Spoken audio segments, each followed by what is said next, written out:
और किसानी के खिलाफ ये एक बहुत बड़ा षड्यंत्र है। उन मंडियों को खत्म कर दिया जाएगा। मंडियां खत्म हो जाएंगी देश के अंदर, किसान फसल कहां बेचेगा? भयंकर रूप से किसानी प्रभावित होगी। से आंदोलन को हम सिरे पर ले जाएंगे और इन अध्यादेशों को भी वापस करवाएंगे और हम सरकार को हमारी जो मूलभूत मांगे हैं उन पर भी हम सरकार से सहमति करवाएंगे और उनको लागू सरकार को करना ही पड़ेगा। पूरे देश का किसान जाग चुका है। हरियाणा पंजाब में किसान सड़कों पर है।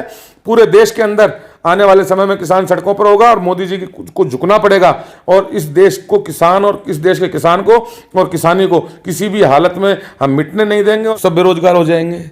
जो छोटे व्यापारी हैं उनके हालात खराब हो जाएंगे। यार, किसानों के ऊपर इतना बड़ा कुठारघात। मोदी जी ने अपने कारपोरेट मित्रों को फायदा पहुंचाने के लिए इसकी जो लिमिट थी, लिमिट सीमा खत्म कर दी। अब वो संगठन जो मीटिंग हुई थी उसमें 22 थे, अब वो 50 से ऊपर हो चुके हैं। जब कालाबाजारी से रोक ही हट गई और कोई भी व्यक्ति कितना भी स्टॉक कर सकता है, कोई कंपनी कोई फर्म अनलिमिटेड, तो फिर बाकी क्या रह गया? बड़ी बड़ी कंपनियां आएंगी, किसानों को गुमराह किया जाएगा।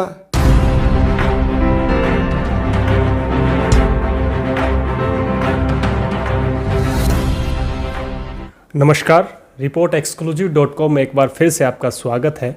किसानों के लिए लगातार जो है हम मुहिम चलाते रहे हैं, चाहे कोई भी बात हो किसानों की। आज 3 अध्यादेश को लेकर हमारे साथ चर्चा पर हैं डॉक्टर सौरभ राठौड़, जो कांग्रेस से वरिष्ठ नेता है।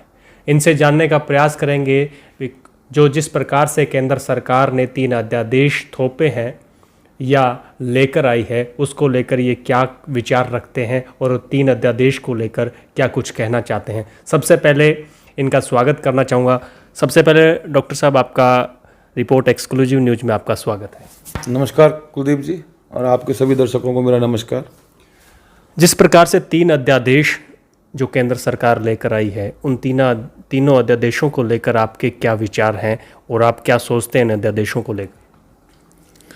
देखिए, मैं आपको ये बताना चाहता हूँ बिल्कुल स्पष्ट रूप से कि इस कोरोना काल की इन परिस्थितियों के अंदर जिस तरह से आनन फानन में मोदी जी की सरकार के द्वारा ये 3 किसान विरोधी काले अध्यादेश लाए गए हैं, ये सीधा सीधा हमारे देश के किसानों पर, हमारे देश की किसानी पर ये सीधा सीधा हमला है और निश्चित रूप से हमारे देश के अंदर किसान और किसानी के खिलाफ ये एक बहुत बड़ा षड्यंत्र है। किस तरह से आप इसको किस तरीके से काला मानते हैं? जिस प्रकार से आपने कहा भी एक तरीके का ये काला कानून है, आप किस तरीके से मानते हैं भी ये हमारे देश के लिए काला कानून है, हमारे किसानों के लिए काला कानून है? देखिए, मैं आपको इसमें बहुत ही सरल शब्दों में मैं बताना चाहता हूँ ताकि जो दर्शक जो देख रहे हैं वो भी उसको सरलता से समझ सकेंगे। देखिए कि इन तीनों काले कानूनों में सबसे पहले तो ये APMC एक्ट, मतलब जो बड़े सरल भाषा में जो हमारी मंडियां हैं, जिन मंडी में हमारी फसलें जाती हैं, हमारे किसान साथी फसलें बेचते हैं, हम फसलें बेचते हैं, उन मंडियों को ख़त्म कर दिया जाएगा। उसके बाद में हमारी फसल स्थिति ये हो जाएगी कि आज मंडियां खत्म हो जाएंगी देश के अंदर, किसान फसल कहाँ बेचेगा? फिर बड़ी बड़ी कंपनियां आएंगी, वो मनमाने भावों से, मनमानी कीमत से वो हमारी फसलें खरीदेंगी। तो ये कितना बड़ा कुठारघात होगा। आज स्थिति ये है कि आज जो हमारा जो समर्थन मूल्य है, न्यूनतम समर्थन मूल्य आज हमारे राजस्थान, हरियाणा, पंजाब सभी स्टेटों के अंदर जो है वो दिया जा रहा है, लेकिन उसके बावजूद किसान के हालात कितने ख़राब हैं, आपसे किसी से छिपा हुआ नहीं है। और जब ये मंडियां जब ख़त्म हो जाएंगी तो आप ये देखिए कि सीधा सीधा कितनी भयंकर रूप से किसानी प्रभावित होगी। फिर इन मंडियों के अंदर जो लोग काम कर रहे हैं वो सब बेरोजगार हो जाएंगे। जो छोटे व्यापारी हैं उनके हालात ख़राब हो जाएंगे। यानी कि निश्चित रूप से ये इससे बड़ा कुठारघात। और सबसे बड़ी बात मैं कहना चाहूँगा कि जो हमारा किसान वर्ग है देश का, हमारा देश कृषि आधारित देश है कुलदीप जी, इस हमारे देश के अंदर किसानों के ऊपर इतना बड़ा कुठारघात। APMC एक्ट जो है उसके अंदर आप तमिलनाडु के अंदर आप देखिए, पहले जब किसी समय के अंदर वहाँ करुणानिधि जी की सरकार थी, वहाँ पर उस समय के उनकी सरकार के कार्यकाल में एक सिस्टम लागू किया गया था किसानों को कोल्ड स्टोरेज की जो है वो सरकार के द्वारा भुगतान करके उनको उनकी फसल को कोल्ड स्टोर में जगह दी गई सुरक्षित करने के लिए। किसानों को काउंटर दिए गए, मार्केट बनाए गए शहरों के अंदर, जहां किसान सीधा अपनी फसल कहा जा सकता है, आपका सीधा सवाल केंद्र सरकार पर ये खड़ा करते हो आप भी, इससे बहुत सारे अलग ऐसे रास्ते निकाले जा सकते थे जिससे किसानों को, व्यापारियों को, या जो किसानों से संबंधित जो इनसे उम्मीद लगा के बैठे हैं, चाहे वो मजदूर हैं कोई भी है, तो उनको बड़ी राहत दी जा सकती थी। बड़े आश्चर्य की बात है, एक तरफ मोदी जी कह रहे हैं कि भाई 2022 में किसानों की आय दुगनी कर दी जाएगी, दुगनी, लेकिन बहुत ही मतलब ये किस तरह की काल्पनिक बातें हो रही हैं देश के अंदर, जो ये इस तरह के अध्यादेश हैं। इसके बाद में मैं आपको एक चीज़ और बताना चाहता हूँ कि हमारे देश के अंदर जो दूसरा अध्यादेश है, उसमें एक चीज़ और बताना चाहता हूँ मैं आपको। दूसरे अध्यादेश के अंदर हमारे देश के अंदर एक हमारे जो खाद्य पदार्थ हैं, जितने भी हमारे जो खाद्य सामग्री, जैसे हमारे गेहूँ हैं, चावल हैं, दालें हैं, मूंगफली है, तिलहन है, तेल, सब चीज़ों पर इनकी स्टॉक की एक लिमिट थी, एक लिमिट तय थी भी कोई भी व्यक्ति, कंपनी, फर्म इतना इस स्तर तक स्टॉक कर सकती है। उसके बाद में यदि अगर वो व्यक्ति, कंपनी या फर्म अगर उससे ज़्यादा स्टॉक करती थी तो उसको काला बाजारी की श्रेणी में माना जाता था और उसके खिलाफ जो है देश के कानून के मुताबिक उनके खिलाफ कानूनी कार्रवाई होती थी।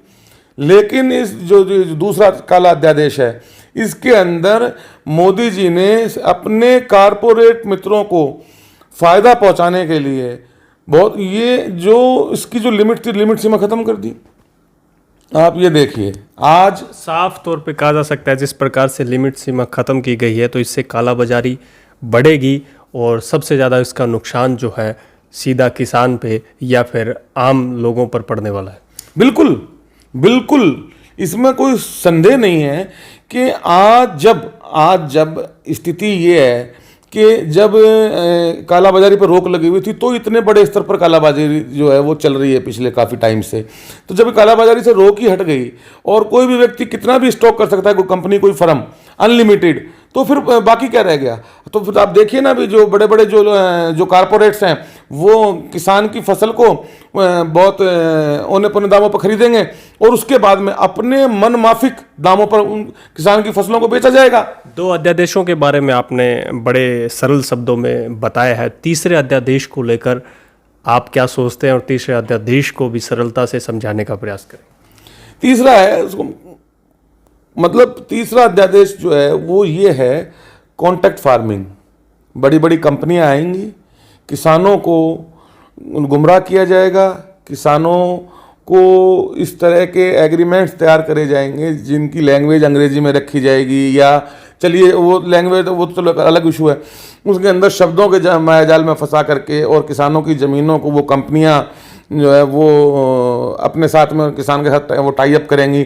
उसके बाद में फिर किसान को उनकी मनमर्जी से वही किसान को बीज देंगी, वही किसानों को खाद देंगी और उनके मनमर्जी से किसान फसल बीजेगा। उसके बाद में जब फसल तैयार हो जाएगी तो कंपनियां इस तरह का बहाना करके कि भाई आप कुछ समय रुकिए, आपकी फसल को खरीदेंगे, उस किसान की उस फसल को षड्यंत्र के तहत कमज़ोर कर दिया जाएगा, ख़राब करवा दिया जाएगा, ऐसा प्रयास किया जाएगा और उसके बाद में कह दिया जाएगा कि आपकी फसल तो ख़राब है, इसके आपको उचित रेट नहीं मिलेंगे। उसके अंदर भी अगर कल को कोई भी रिकवरी होगी तो मतलब किसान, आप ये देखोगे मतलब उस किसान की किसी भी समस्या का निस्तारण जो है वो एसडीएम कोर्ट्स और जिला कलेक्टर्स के पास होगा। इसके अंदर हम भारतीय हैं, हमारे संविधान के अंदर प्रत्येक भारतीय को न्यायालय में जाने का अधिकार है। कहीं ना कहीं वो भी उन अधिकार पर भी कुठाराघात करने का प्रयास किया जा रहा है कि किसान जो है उनका सबका, किसान और कंपनी के बीच में जो है अगर कोई विवाद होगा तो उस स्थिति के अंदर एसडीएम कोर्ट्स, जिला कलेक्टर्स की कोर्ट्स में जा सकेंगे, ना कि जुडिशरी में। ये भी बहुत बड़ा सीधे तौर पे कहा जा सकता है जिसकी सत्ता होगी, जिसकी सरकार होगी, उसके फेवर में कलेक्टर और एसडीएम रहेंगे और उसके फेवर में कंपनियां फ़ायदे लेते आई है सरकार के साथ में गठबंधन कर। तो आपको लगता है कि जिस प्रकार से ये 3 अध्यादेश लाए गए हैं, इन 3 अध्यादेशों का क्या तोड़ हो सकता था, या इन 3 अध्यादेशों को लाना इतना क्यों ज़रूरी केंद्र सरकार के लिए हो गया? क्या इसके बारे में आप कोई विचार रखते हैं? बहुत ही बढ़िया सवाल पूछा आपने, बहुत ही सटीक सवाल। और मैं कहूँगा कि भी आपका जो पत्रकारिता का अनुभव है, उस अनुभव का आपने पूरा सदुपयोग करते हुए एकदम सटीक सवाल पूछा है। देखिए, ये मैंने जब बात अपनी शुरू हुई थी तो मैंने आपको बताया कि ये देश के किसान और किसानी को ख़त्म करने के लिए एक बहुत बड़ी कॉन्स्पिरेंसी है। कॉन्स्पिरेंसी इस तरीके से है, चित भी हमारी और पट भी हमारी। वो कैसे? वो ऐसे कि ये तीनों अध्यादेश इस कोरोना काल की विकट परिस्थितियों में आनन फानन में लाए गए। कहीं ना कहीं सरकार के अंदर इतने बड़े बड़े अफसर लोग, बुद्धिजीवी होते हैं, बड़े बड़े आईएएस बैठते हैं, वहाँ हर चीज़ का खाका तैयार होता है। तो उन्होंने बहुत ही सही तरीके से, ये उनको भी इस बात का कहीं ना कहीं अंदाजा बिल्कुल था कि इस तरह के अध्यादेश जब आएंगे, जब धरातल पर आएंगे तो निश्चित रूप से जो किसान प्रतिनिधि हैं वो इसका विरोध करेंगे, जो वास्तविक किसान प्रतिनिधि हैं वो इसका विरोध करेंगे। तो उन्होंने बहुत ही सोची समझी रणनीति के तहत उनके द्वारा अध्यादेश लाए गए हैं कि यदि अगर बड़ा मूवमेंट, एक एज ए टेस्टिंग कह सकते हैं हम, मतलब ये टेस्टिंग जो है वो मोदी जी के द्वारा एक करने के लिए, अगर बड़े मूवमेंट, अगर बड़े स्तर पर देश का किसान अगर खड़ा हो गया तो अध्यादेशों को वापस ले लेंगे। बिल्कुल वो स्थिति है जो आज किसान पिछले लगातार 15 सालों से लगभग, और मैं कहूँगा भी पिछले 7-8 सालों से तो बिल्कुल किसान के हालात बड़े विकट हो गए हैं।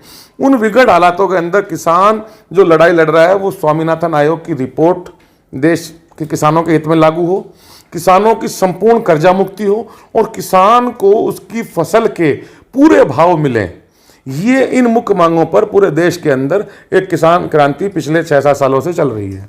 कहीं ना कहीं केंद्र सरकार को भी इस सब के बारे में मालूम है। तो सरकार को किसान प्रतिनिधि और किसानों को एक भटकाने का एक प्रयास, यदि आज वो स्थिति है कि जैसे कि किसी एक नौकर के पास में, जैसे एक उसका मालिक उसको रोटी दे देता है कि ले भी रोटी, उसने रोटी ले ली और फिर उसके बाद में वो सब्जी की मांग करता है कि मालिक सब्जी दो, तो वो मालिक उससे वो रोटी और छीन लेता है और उसको धक्का देके गेट के बाहर बिठा देता है। तब वो नौकर सोचता है कि काश मेरे को रोटी मिल जाए तो मैं पेट तो भर लूं।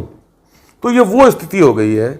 और होता क्या है, अब ये वो स्थिति ऐसे हो गई है कि जो किसान पिछले लगातार लंबे समय से 7-8 सालों से जिसकी बड़ी स्थिति खराब हो गई है और निरंतर जो है बगावती तेवर जो है वो किसानों के होते जा रहे हैं, मरता क्या ना करता की स्थिति में, उसमें कहीं ना कहीं केंद्र सरकार को ये लग रहा है कि स्वामीनाथन आयोग की रिपोर्ट लागू करनी पड़ेगी, जो कि कहीं ना कहीं किसान जो है पूरे प्रदेश भर में आंदोलन की तैयारी में है।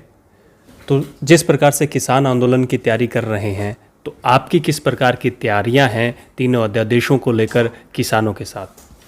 देखिए, सबसे पहले तो आंदोलन जो है ये किसान का आंदोलन है।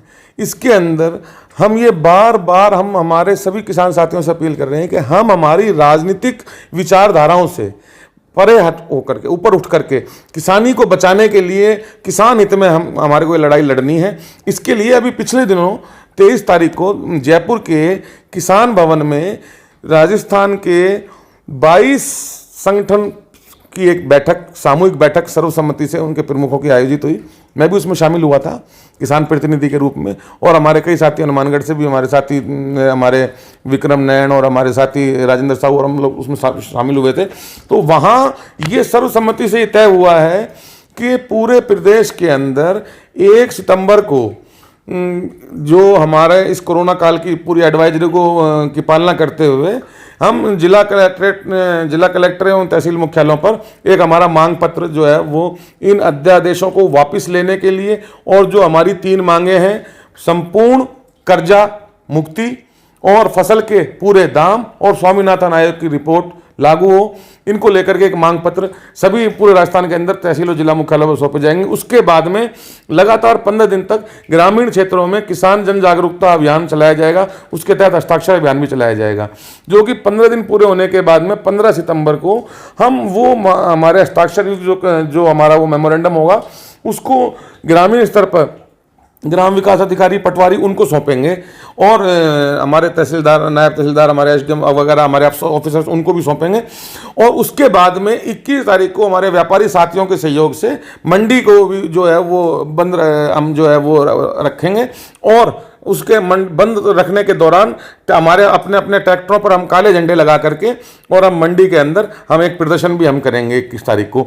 उस अगर फिर भी मोदी जी की सरकार नहीं जागी और इन अध्यादेशों को वापस नहीं लिया और किसानों की संपूर्ण कर्जा मुक्ति, फसल के पूरे दाम और स्वामीनाथन आयोग की रिपोर्ट को लागू नहीं किया, तो निश्चित रूप से हम 21 तारीख के बाद में पुनः पूरे राजस्थान के, अब वो संगठन जो मीटिंग हुई थी उसमें 22 थे, अब वो 50 से ऊपर हो चुके हैं, एक पुनः मीटिंग करेंगे और मीटिंग करने के बाद में आगे की रणनीति तेज करेंगे। निश्चित रूप से आंदोलन को हम सिरे पर ले जाएंगे और इन अध्यादेशों को भी वापस करवाएंगे और हम सरकार को हमारी जो मूलभूत मांगे हैं उन पर भी हम सरकार से सहमति करवाएंगे और उनको लागू सरकार को करना ही पड़ेगा। पूरे देश का किसान जाग चुका है, हरियाणा पंजाब में किसान सड़कों पर है, पूरे देश के अंदर आने वाले समय में किसान सड़कों पर होगा और मोदी जी को झुकना पड़ेगा और इस देश को किसान और इस देश के किसान को और किसानी को किसी भी हालत में हम मिटने नहीं देंगे और खिलवाड़ नहीं करने देंगे। केंद्र सरकार बचने का प्रयास कर रही है। ये थे हमारे साथ डॉक्टर सौरभ राठौड़, जिनसे हमने चर्चा की। तीनों अध्यादेशों को लेकर हमने इनसे बारी बारी सवाल किए और उन्होंने अपने विचार भी रखे और उसी को लेकर जो है आज डॉक्टर सौरभ राठौड़ हमारे साथ मौजूद थे और तीनों अध्यादेशों के अलावा उन्होंने किसानों के लिए अपनी और भी आए हैं। और सबसे बड़ी बात हम आपको बता दें, तीनों अध्यादेशों को लेकर प्रदेश भर में आंदोलन की तैयारी किसान कर रहे हैं।